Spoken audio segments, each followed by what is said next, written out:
In this video we are going to be calculating the diameter when given the radius, and we're going to go over some review.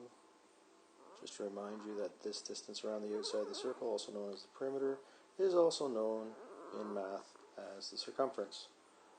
The radius is from the center of the circle to the circumference, and the diameter is from one edge of the circumference through the middle to the other edge.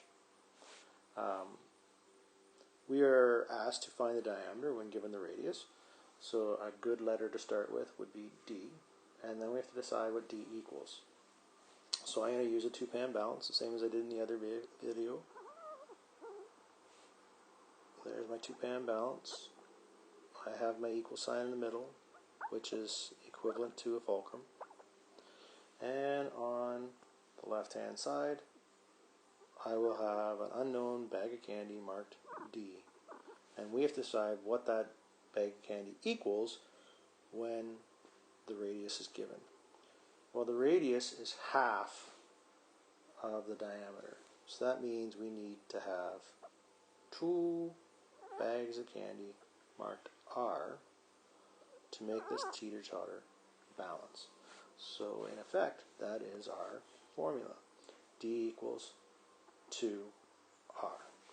The next thing you'll need is a constant, and in this case the constant is going to be the radius, and the radius will be 15 centimeters.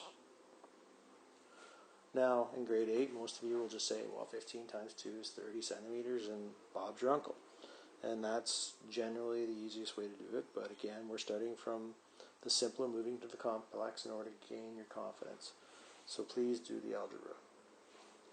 D equals 2, and we need to substitute our constants for our variables, and in this case our constant is 15 centimeters, which is the value of R.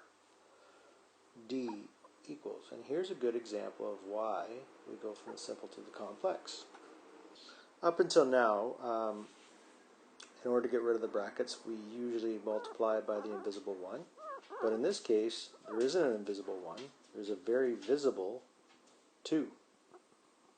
So we're going to multiply everything inside the brackets by 2. So 2 times 15 is 30 centimeters. And this right here is your learning. It gives you an opportunity to practice multiplying brackets with a constant in front of it, such as 2.